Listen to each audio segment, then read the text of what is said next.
I'm going to start out by telling you some secrets. The first secret is one of the key parts of being able to stay married for 40 years is to always give your wife the last word.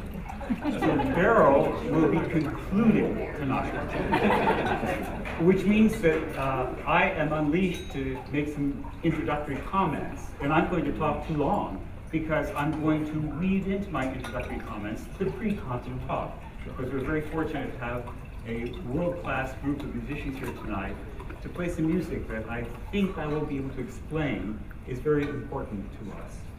Now, another secret that I have to tell you is that in a marriage, if it's successful, your tastes will merge and sometimes converge and sometimes even cross. For example, when I met Beryl, I was not an animal person, not at all. But Beryl made me into an animal person. This is a Darcy, our alpha cat, and he likes to co-author papers with me, and he likes to tell me when it's time to go to bed. Now, Beryl was not born in the saddle of a bicycle, but she very gamely, when we sold our place in Woods Hole, agreed to accompany me on a number of trips. And I found that the hook to get her to go on a bicycle trip was to go where there was great wine. So for you Burgundy fans, this is the Clos Vougeot, and we also love Bordeaux wines. And so here is Beryl in an alleyway that separates the property of the Château Souche-de-Lafitte from this wonderful resort called Les Sources de Caudalie. And I think about half a dozen people in the room have been with us to visit these two sites with their extraordinary comfort and extraordinary wine. Now, Beryl got so into the bike trips that she even challenged one of the guides to a push-up contest right in front of this particular chateau.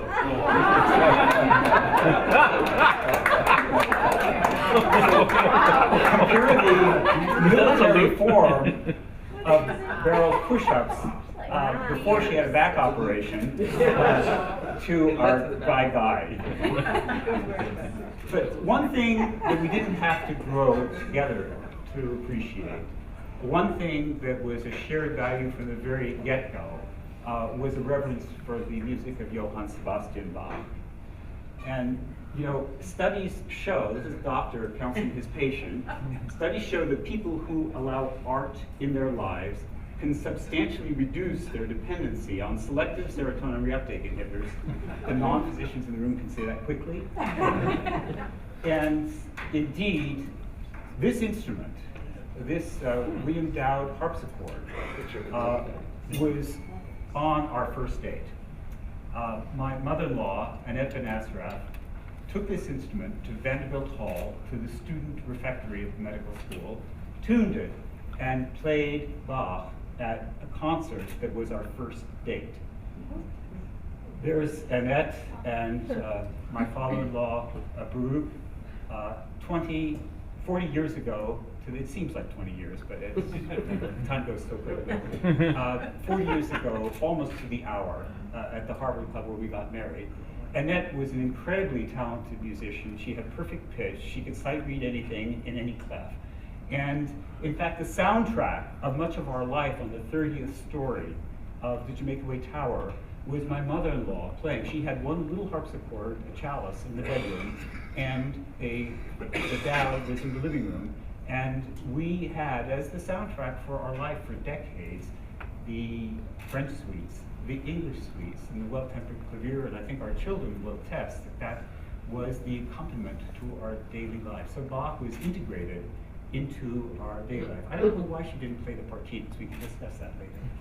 So, you know, when Beryl walked up the aisle in the Asclepian room with her father, she chose to have played as the music the in-theme for the radio show that she hosted on New York radio, WKCR, King's Crown Radio, which is the Columbia radio station. It's probably the college radio station with the broadest audience in the history of humankind.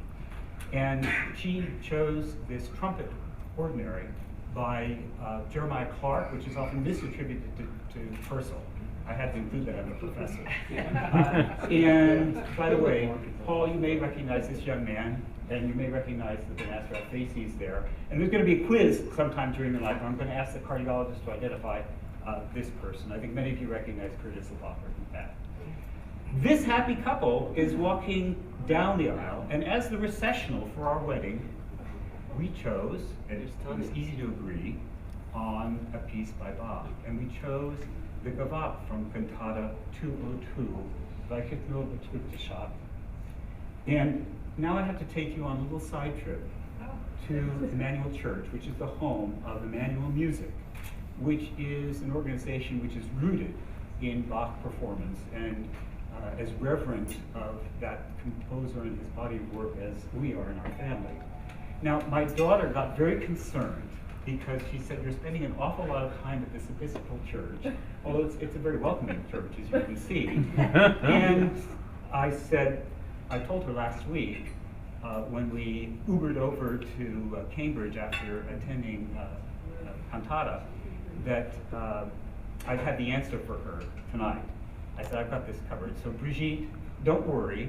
On Sundays, it's an Episcopal church, but on Friday night, it's a Reformed temple. But the real reason that we're so connected to Emmanuel Church is because it is a temple for music, and particularly the music of Johann Sebastian Bach. This is not an advertisement, okay? Harvard, you're supposed to declare conflicts of interest in Bach and only use generic names. So I will only use generic names here. But this is their Bach Cantata service where they embed in the liturgy a Bach Cantata just as Bach meant it to be. And you can go like I did on walking off the street, no tickets required. You're welcomed by everyone in the church. And you can, as I did on the first, hear Cantata 206, Gottes Leib ist die allerbeste Zeit, which is a Trauerode, funeral cantata. And it's also called Actus Tragicus. And those of you who were at this service, the meeting that I arranged a few days after our colleague and friend Ken Baughman was run over in a fatal accident at the American Heart Association 6 years ago, almost to the week, I played when we were walking into the room the poignant and very moving Sinfonia from Gottes Zeit, which has that beautiful duet and quarter legato, and that I thought was the exactly appropriate piece for that very, very sad moment. Last weekend, before we went to meet Brigitte and Melissa and our beautiful little granddaughter Lucy, who many of you met this evening, we just walked in off the street and heard a world-class performance of Bach's magnificent Magnificat in D, a piece that actually, when it was performed by Leonard Bernstein on TV in the 1950s, is one of the reasons that I fell in love with Bach. And the first soprano duet, the Exultavit Spiritus Meus, was sung by Kendra Coulton. Now, in our day jobs, Errol's and my day job, and that many of you, we take very talented and bright young people and ask them to do something very hard with us, and that is to master the threatened art of medicine. And in my laboratory life, I help my trainees wrestle secrets out of nature, something also very hard. And I don't have the talent to do what Kendra and her partner in founding the Bach Institute, which grew out of Emmanuel Music, do. They take incredibly talented and brilliant young people and impart the combined wisdom and experience of decades of Bach performance performed in Emmanuel Music. And this is an activity which is so valuable to us and reflects what we would do if we really had talent, so much that Errol and I are very ardent supporters of this activity. And by the way, for the uninitiated, there's always meaning in everything that Bach did. This, of course, is his monograms, his initials, JSB. Well, here are the kids from a couple of years ago, and there's Peggy playing her oboe. I've been a Peggy Pearson groupie since I heard her play the St. Matthew Passion, which has many oboe solos, in the 1980s. We were both teenagers at the time. And here's Kendra introducing one of the concerts. And because the cantata, which was the source of the recessional at our wedding 40 years ago tonight, was from Weichert nur betrübte Schatten. And because it features a solo oboe and a soprano solo, the very voices of the founders of the Bach Institute, it had to be that we would ask them to play tonight and share it with you. And we were absolutely thrilled that in their incredibly busy schedule that we were able to cajole them to come and play this cantata for us tonight. Now, it's particularly difficult for them because tomorrow night is Chamber Series 2 concert of another group that Peggy has founded called Windsor Music. And I'll show you their program. It's going to be in Brookline at St. Paul's Episcopal Church. I believe that tickets could be obtained if you'd like to speak to Peggy later on. And also, a little advertisement here, we're going to have the 5th annual Bach Institute this winter. So joining Kendra and Peggy are the members of La Fenice, Catherine Cho, Maria Lambros, Marcy Rosen, Diane Walsh, and Mitsuru is the student who's joining them tonight. And this is the program that they will be playing tomorrow, a mixture of classics with some more modern work, and even something French. So I think this is a wonderful treat for us to have world-class musicians come and open this evening for us tonight. By the way, La Fenice, maybe the musicians will tell us why they took that name, of course means Phoenix, and there's a famous opera house, La Fenice, in Venice. And you know, the phoenix arises from the ashes, and there was arson. Talk to Electricians Union, okay, that burned La Fenice, and they had to reconstruct it. And I'm interested in popular music too, that is opera. And I collect opera houses, and so when La Fenice was being reconstructed, this is one of the frescoes that they were restoring at La Fenice. So I had to get that in because we have La Fenice joining us tonight. Okay, now the hard part here. Weichert nur betrübte Schatten is a Bach cantata. It's an occasional cantata, it's not a church cantata, but it has some of the structural elements of a church cantata. Bach's cantatas usually start with a problem, and you wend your way, sometimes in a tortuous pathway, towards some kind of a solution, or resolution, or resignation. And this cantata starts with a problem. And you don't have to go farther than the 3rd word of the title to see what the problem is. It's darkness. Darkness. And what did Bach mean by darkness? There was a darkness you read about in the newspaper. Attacks in Paris, friends who are killed running in a motor vehicle accident, colleagues who are trying to minister to the sick who are murdered in the ambulatory clinic, war, pestilence, death, inhumanity, injustice. And then there's the darkness that's closer in. The things that happen to your family, illness, suffering, the death of a wife, boy, Bach knew about that. The death of a child, Bach really knew about that. He sired 20 children, of whom many did not make it to adulthood. And then there's the inner darkness that's within each individual, the demons, the doubt, the depression. And all of that is in the work that Bach spun out through his career. And in fact, the cantatas of Bach, the entire oeuvre is sort of a playbook for life, if you delve into it. And the problem is not just in the words, but Bach conveyed it musically, but very economically and very subtly, with this note on the syllable, trüb, the darkness. And you will hear this note as the 5th syllable that Kendra will sing. And you know, it's not an accident that this is an accidental, that is a sharp or a flat. And I will illustrate that theory with some things I pulled up this afternoon. But the darkness is illustrated here just with one note. It comes back in the da capo. But he very economically reminds us that perfection is just out of reach, and the darkness is not far from us, no matter what the situation we're in. Now, my friends and family are saying, where is Peter going with this? The kids are saying, when do we get to eat?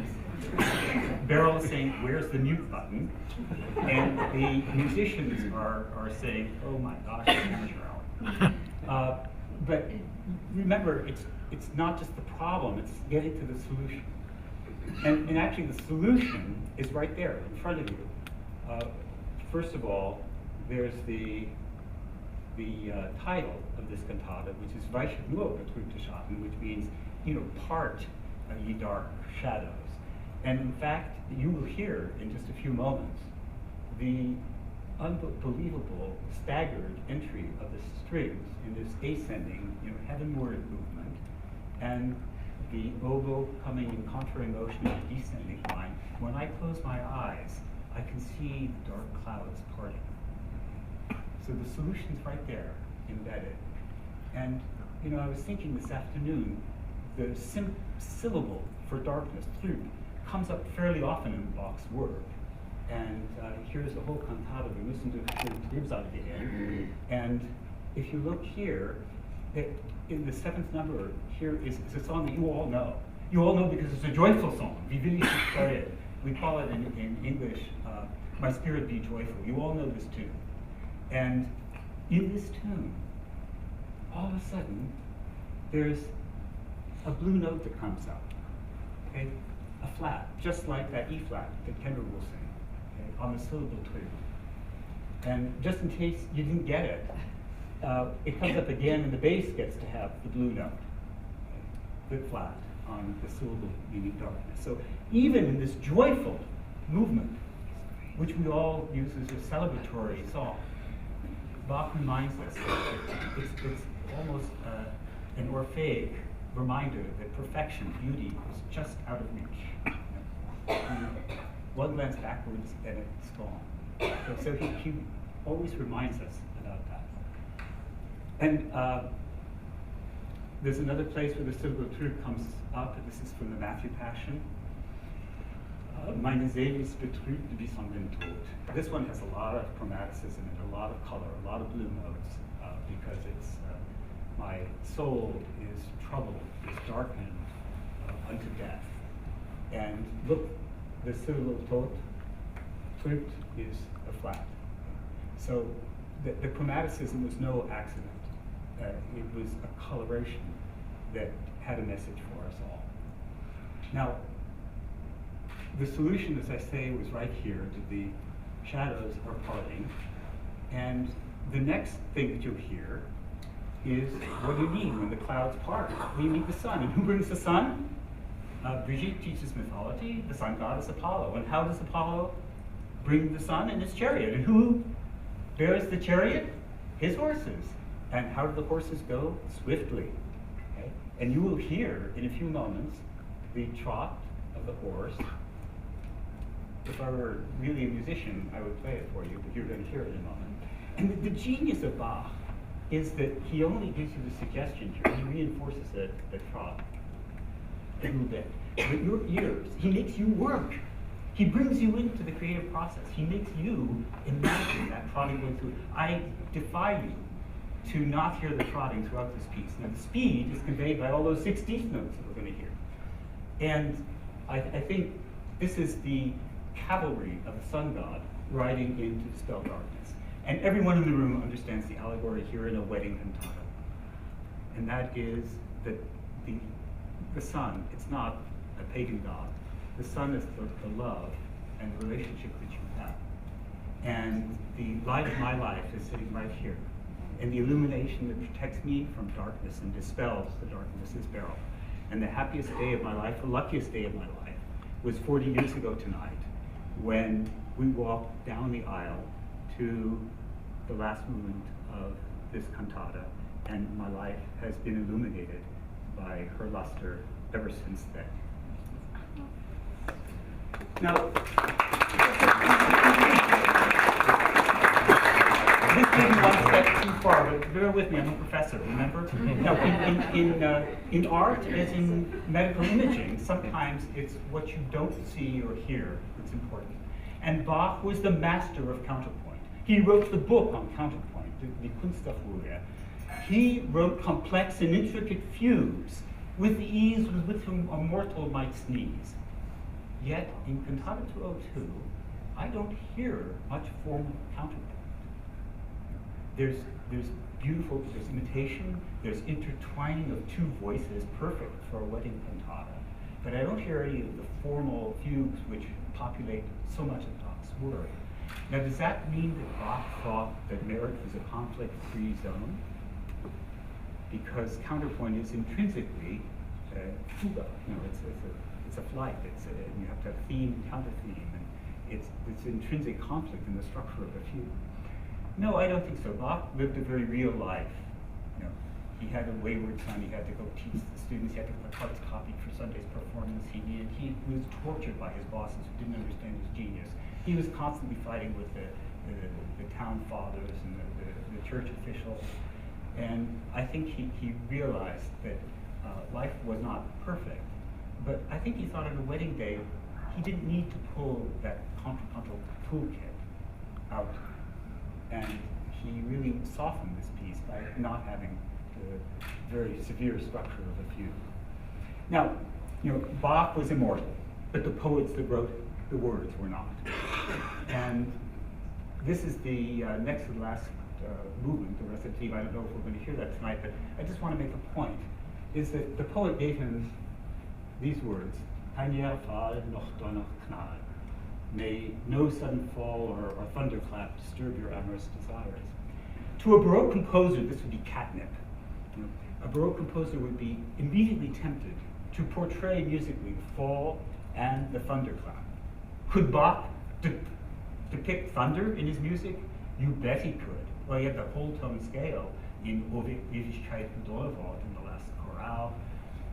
And most famously, this is a fearful moment which gives you goosebumps in the Matthew Passion, when he puts the two antiphonal choruses together in unison for this very formal fugue, this frightening fugue, where he says, sind Blitzen, sind Donner, in Wolken verschwunden.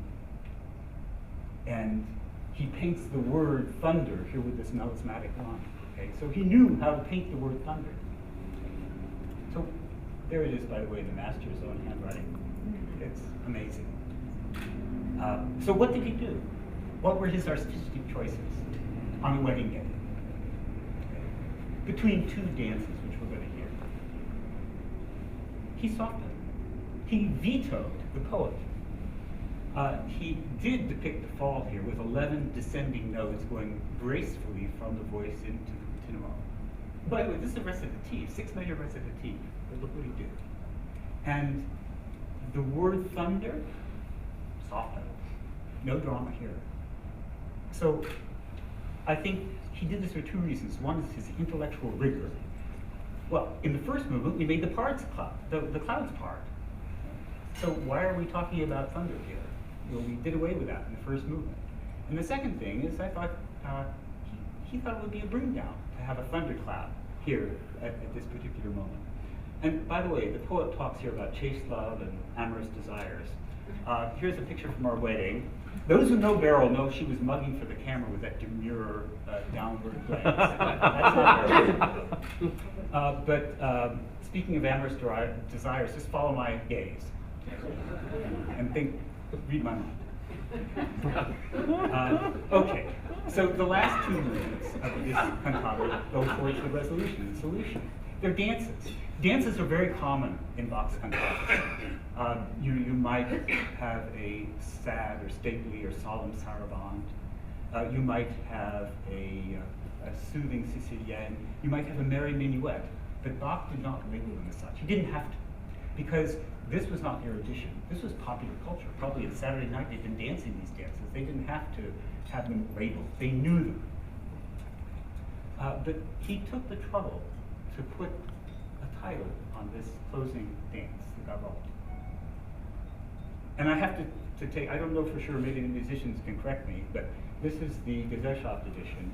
the Bach-Gesellschaft edition from the mid-19th century, which is the Urtext. So I imagine that the editors didn't add that Bach must have written that on some version of the autograph. And why did Bach label this dance a gavotte? And especially after starting with such a solid start and this problem of darkness, which he was struggling to resolve, and the implication that love and marriage are a solution to the problem of darkness that surrounds us. Well, I think that what Bach was thinking is, let's celebrate love and marriage, and let's close this cantata with two dances, because he's saying to us, party on. So I'd like to now invite La Fenice and Kendra and Peggy to play large parts of the cantata Like It now that you understand from a non-Bach scholar, from a non-musician, what it means to be.